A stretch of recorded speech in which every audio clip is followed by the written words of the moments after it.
esse é o programa Academia em Debate do Centro Presbiteriano de Pós-Graduação Andrew Jumper. É um prazer voltar à sua tela e dessa feita trazendo um assunto que é motivo de muito debate no meio acadêmico, evangélico, religioso em geral, que é a relação que há entre o Antigo Testamento, é o nome que nós damos às escrituras hebraicas, e o Novo Testamento, que é o nome que nós damos aos escritos produzidos pelos cristãos depois da vinda de Jesus Cristo. E para conversar sobre esse assunto hoje, nós temos aqui nos nossos estúdios o Dr. Mauro Meister, que é doutor em literatura semítica, e Dr. Daniel Santos, que é doutor em Antigo Testamento. Ambos são professores do Centro Presbiteriano de Pós-Graduação Andrew Jumper. E eu gostaria de começar o nosso diálogo, e eu preciso até dizer, né, que o alvo do programa não é provocar debate entre os convidados. O nome Academia em Debate é porque nós conversamos sobre assuntos que estão sendo debatidos na academia. E, sem dúvida, esse assunto provoca muita polêmica. E eu vou começar perguntando aqui a doutor Mauro o seguinte. Doutor, muita gente costuma associar a lei de Moisés com o Antigo Testamento e a graça de Deus em Cristo com o Novo Testamento. E seria mais ou menos assim, que antes de Cristo as pessoas eram salvas guardando a lei de Moisés. Cristo veio, aboliu a lei e agora a salvação é pela graça. Depois de Cristo, Deus mudou a maneira das pessoas serem salvas. Confere, é assim? Certamente não, doutor Augustus.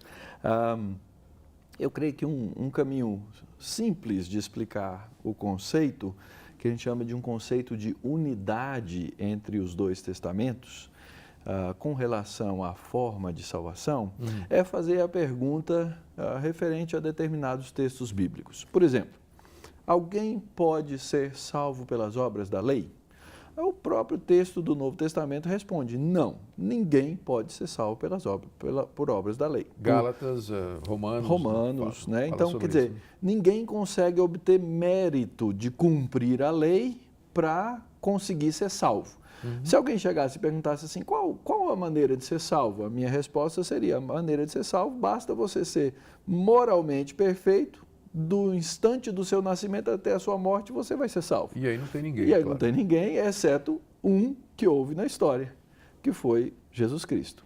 Então, a conclusão que a gente chega, se a proposta está correta, de que no Antigo Testamento alguém era salvo pelas obras da lei, a resposta é, ok, então até a vinda de Jesus Cristo, ninguém foi salvo. Porque ninguém cumpriu a lei como era necessário ser cumprida. Então, o meu irmão Abraão, na verdade, ele não é meu irmão, nem Davi, nem Jacó, nem os santos do Antigo Testamento. Ninguém que está lá na galeria de heróis da fé, em Hebreus foi salvo, na verdade, porque não tinha graça. Mas uma pergunta, doutor. Antes de Cristo, como é que as pessoas então se salvariam pela fé? Cristo não tinha chegado ainda. Então era fé em quê? Eles criam na promessa. Lembra de Abraão? Ele é o pai da fé. Ele creu naquilo que Deus havia prometido, Gênesis capítulo 15, e isso lhe foi imputado para a justiça. A diferença entre o crente do Antigo Testamento e o crente no tempo do Novo Testamento é que o crente do Antigo Testamento, ele olhava para alguma coisa que ainda ia acontecer. O crente do Novo Testamento, ele olha para trás para uma coisa que já foi feita, que já aconteceu. Mas o meio de salvação é pela fé, pela graça, o uso de Deus da sua misericórdia. Sempre foi, desde o nosso primeiro pai, Adão. Porque se ele foi salvo, e eu acredito que ele foi salvo pela mesma fé, mesma graça, mesmo uso da misericórdia. Doutor Daniel, e aí vem então a pergunta. Os 10 mandamentos, eles fazem parte da lei de Moisés. Tá certo? E os 10 mandamentos, eles têm uma série de exigências. Né? Faça isso e não faça aquilo. Quando Cristo veio, ele cumpriu a lei e o apóstolo Paulo diz que Cristo é o fim da lei para todo aquele que crê.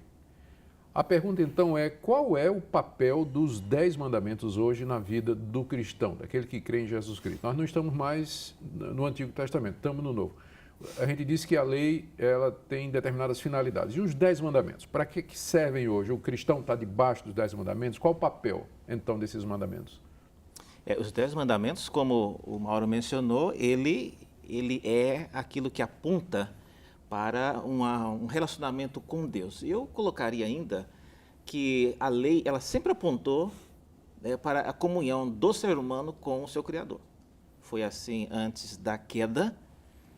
A novidade, doutor Augusto, em Moisés, da lei dos 10 mandamentos, é que aquela lei ela foi otimizada para ser implementada para uma nação. Israel cumpriria aquela nação num cenário internacional.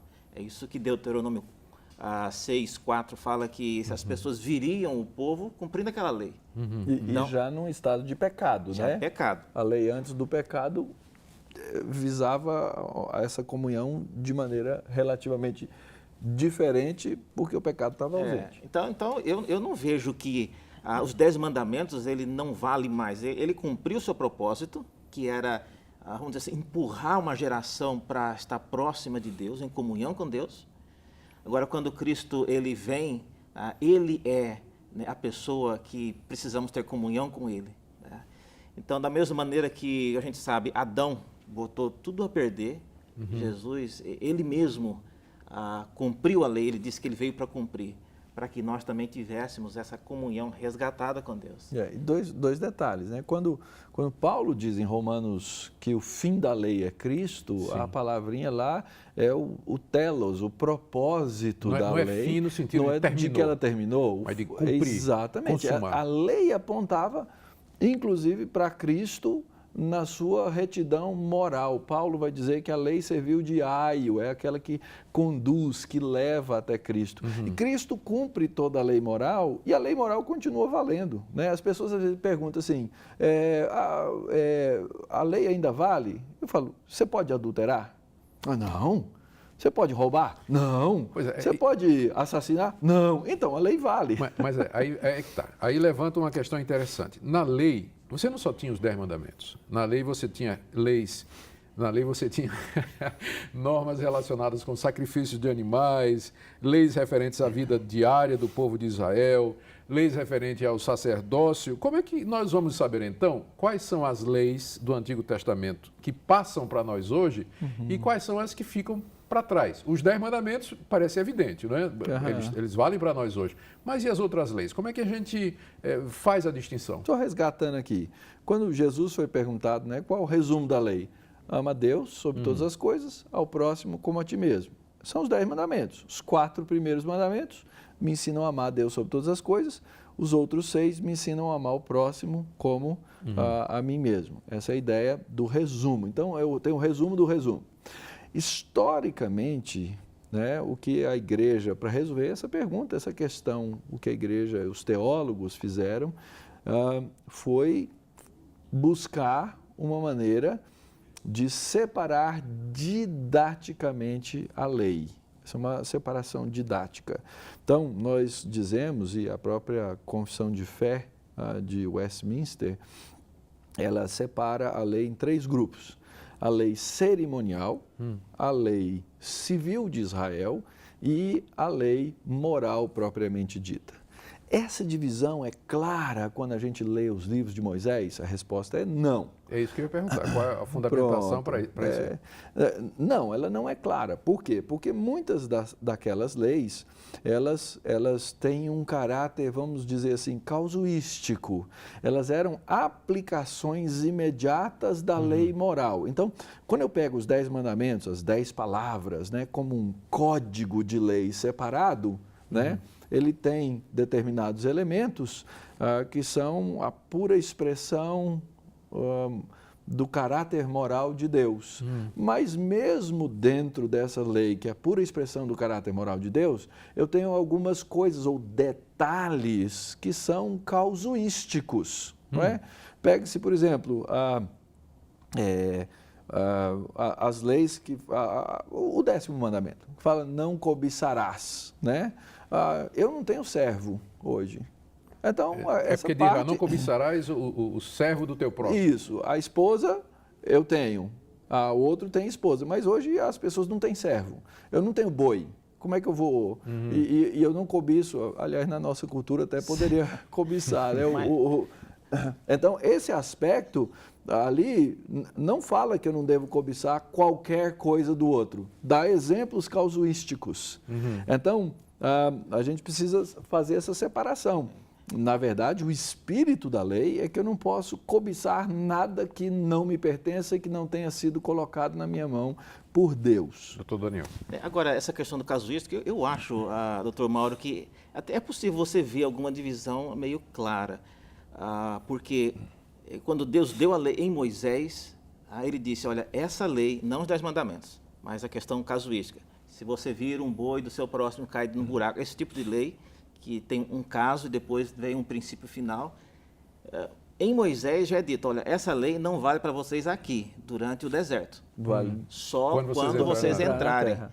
E depois, quando vocês saírem da terra também, não vai valer mais, porque vocês vão para a Babilônia, exilados. Então, a lei, eu diria, casuística, ela é aplicada para a nação de Israel depois que eles entraram na terra prometida, né, e se constituíram a nação. Mas eu acho que esse é o cerne da questão. É como é que eu consigo, de maneira clara e lógica, fazer essa divisão. Inclusive, no campo reformado, existem determinados grupos que insistem na ideia, no conceito de uma aplicação mais ampla da lei do que essa divisão. A acusação contra essa ideia da divisão da lei é dita, olha, ela é artificial e a gente tinha que aplicar mais amplamente a lei. Né? Porque a lei ela tem uma função magisterial, pedagógica.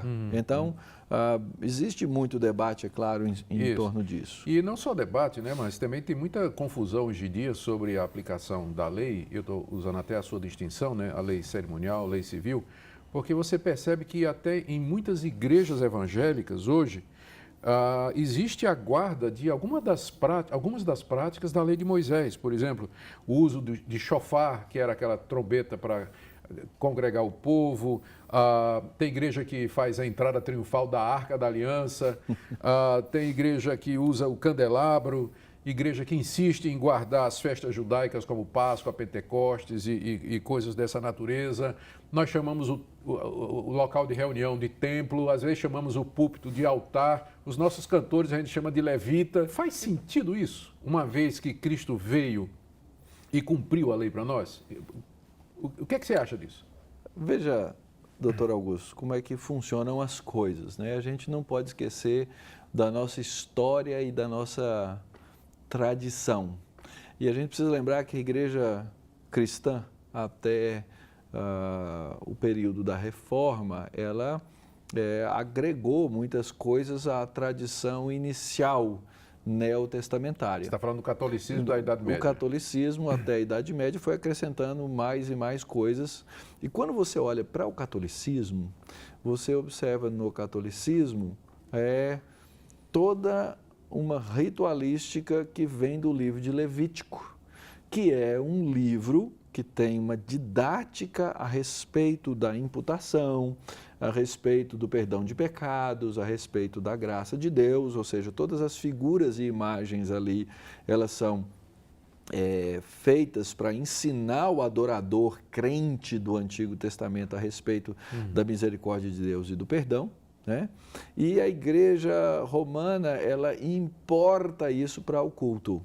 Então, por exemplo, o culto católico romano chama-se missa, e ele é um sacrifício, e ele é feito diariamente. Como no templo. Como no livro de Levítico. A roupa que o sacerdote usa, não é? É uma roupa que tem traços e cópia, a mitra, né, do sumo representante, é uma cópia daquilo que existe lá no livro de Levítico. A ideia do altar, de separar o sacerdote do povo, de onde vem essa ideia? Vem do livro de Levítico. O uso do incenso. Então, você pega daí e você vê que muita coisa na tradição evangélica, ela, na verdade, é mera continuidade da tradição do catolicismo romano. Se não me engano, foi o senhor mesmo que escreveu um texto lá no nosso blog, A Alma Católica dos Evangélicos Brasileiros. Isso né? é verdade. E agora, o que a gente está vendo nos últimos dias? Né? A gente está vendo mais importação, essas coisas, né? Os levitas, né? Então os grupos de louvores viraram levitas. Deixa eu falar aqui. Doutor Daniel, o levita. O que era o levita no Antigo Testamento? Levita, ele trabalhava diretamente no templo, servindo coisas básicas, desde limpeza, arrumação, e os filhos de Arão é que tinham o privilégio de servir dentro do templo, fazendo sacrifícios e coisas relacionadas diretamente a um serviço mais privado. Então, ser levita incluía, se você fosse levita, varrer, limpar, cuidar das pessoas, empurrar o gado que chegava para... Eles não faziam nada relacionado com a música, com o louvor? Também, entre outras coisas, né, o louvor. Num período mais tarde. Né, mais tardio. Quando teve templo, né, porque no tabernáculo não tinha templo. E aí eu já aproveito para dizer que a igreja, especialmente a igreja evangélica, tem a tendência de associar já a sua própria igreja local com o templo. Mas essa conexão ela não é tão assim simples de ser feita, porque o templo em si, não havia um púlpito lá e o sacerdote então se dirigia aos crentes do Antigo Testamento, um momento de louvor e a leitura bíblica responsiva. Não era assim. O culto no Antigo Testamento era diferente. Ele era cedinho, se imolava um animal, jogava-se o sangue em volta do altar, queimava-se o animal e no fim da tarde, esses eram os dois cultos do dia. Me parece que as pessoas hoje, sem perceber, elas estão copiando um modelo mais do que a gente conhece como uma sinagoga, bem posterior, e joga para o templo para tentar encontrar na igreja um formato. Então, quando eu vejo, por exemplo, igrejas hoje usando levitas no louvor, né? É clara a mistura, né? É como se no templo, dentro lá, entre os querubins, estivesse lá um monte de levitas cantando. Isso não existia. Para mim, o risco disso aí é que parece criar dentro da igreja uma categoria, né? Os levitas, né? Que você não pode tocar nos levitas. Que, num certo sentido, já é uma coisa importada. Ela é importada do catolicismo, mas como o evangélico ele insiste em não se parecer com o catolicismo, ele tenta voltar a uma raiz anterior, que é a ideia de que o pastor é sacerdote, né? Que ele é uma classe especial de gente no meio do corpo de Cristo, enquanto o Novo Testamento ensina a respeito do sacerdócio universal. A oração do pastor é mais poderosa, vale já mais, que ele é sacerdote? Exatamente, essa é a ideia, né? As pessoas associam essa ideia. Esse homem, ele é o mais poderoso porque ele é o sacerdote. E o sacerdócio universal some porque não entendem essas claras distinções neotestamentárias. Então, na busca de resgatar alguma coisa bíblica, resgata-se o errado e não o certo e acaba-se copiando o catolicismo, porque nós estamos em plena era apostólica. Ora, quem é que desde os primórdios insiste na chamada sucessão apostólica? Sem dúvida. É o catolicismo romano. E hoje as denominações evangélicas estão cada vez mais aparecendo com apóstolos e imitando essas coisas. Agora, vocês dois podem me explicar por que é que uma conhecida igreja neopentecostal no Brasil está construindo uma réplica do Templo de Salomão em São Paulo? Porque o povo gosta. Faz sucesso, é misticismo, né? Faz sucesso, não é? Então, os números, né? Eu estive lá olhando semana passada a esse respeito, os números são astronômicos, as pedras vêm de Israel, né? E toda essa coisa não faz o menor sentido, mas o povo gosta disso. O modelo, Mauro, do templo que eles estão fazendo lá não é necessariamente o templo de Salomão no período salomônico, né? Mas posteriormente o templo foi implementado herodiano. O templo neotestamentário. Que bom se fosse um templo mesmo de Salomão, porque seria mais simples, bonito, né? E mais didático, a gente aprenderia alguma coisa. Mas me diga uma coisa, por que é que tudo que vem de Israel parece ser mais espiritual, mais próximo de Deus? Água do Rio Jordão para batizar, azeite da Terra Santa, viagens a Israel para conhecer o que eles chamam de Terra Santa, não é? Peregrinação. Né? Por que é que, para muitos evangélicos, se tiver relacionado com Israel, é algo assim superior, parece que é mais autêntico e real. Faz sentido isso depois da vinda do Senhor Jesus Cristo e tudo Sim. que Ele fez? Olha, eu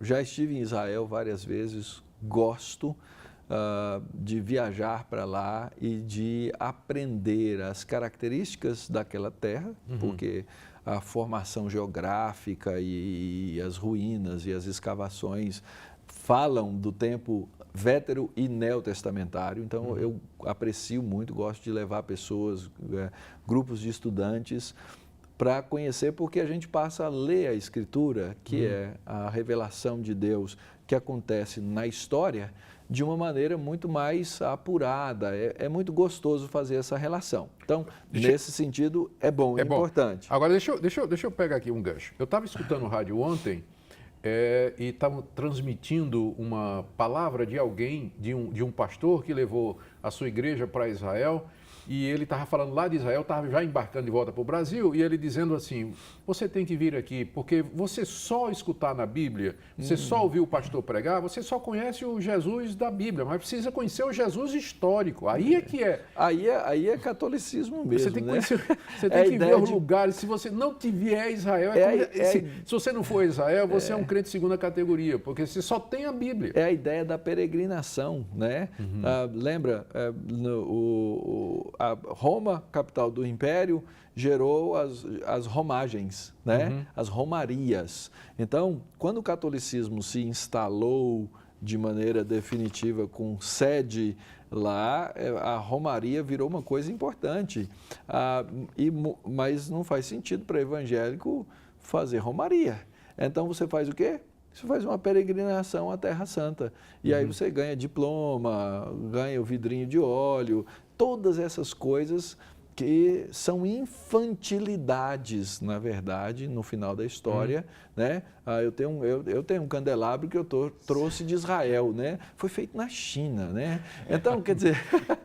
Comprou o gato por lebre. Né? Então, as coisas estão lá, made in China, né? Agora, eu acho, Mauro, que também essas viagens são sintomáticas de uma geração de igrejas hoje que não tem mais a novidade, o elemento diferencial que tinha o tabernáculo é que Deus falava ali.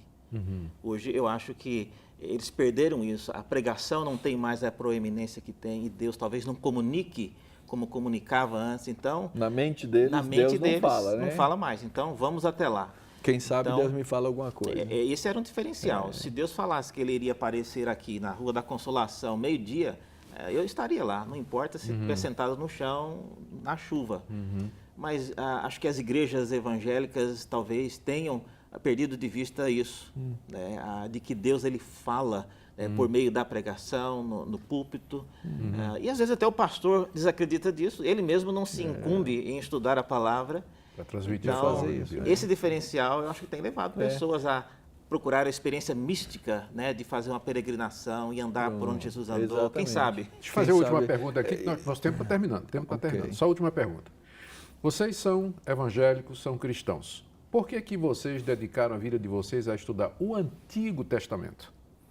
Ok. A revelação de Deus na Escritura é uma só. Então, ainda que eu tenha me dedicado a estudar o Antigo Testamento, tanto como pastor, intérprete da Bíblia, eu não posso ficar numa parte dela só. É como se eu dissesse, olha, eu vou estudar só até o meio da revelação de Deus, o resto eu não vou estudar. A mesma coisa funcionaria para alguém que estudou o Novo Testamento. Eu só vou estudar o finzinho, o começo não me interessa. A razão, então, é a unicidade da Escritura e a gente precisa entender essa unidade que existe na Escritura como um todo. Isso é fundamental. Na minha época, a carência, né, de teólogos na área do Antigo Testamento, na minha região, foi isso que me levou a estudar o Antigo Testamento mais do que o Novo na ocasião. Né? Vale a pena?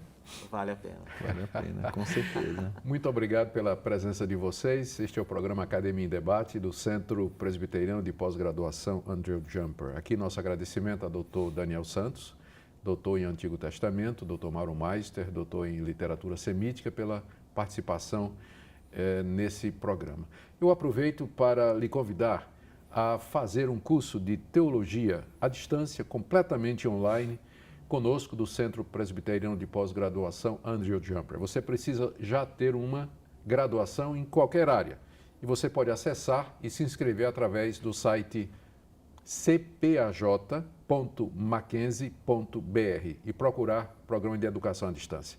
Muito obrigado pela sua audiência e até o próximo Academia em Debate.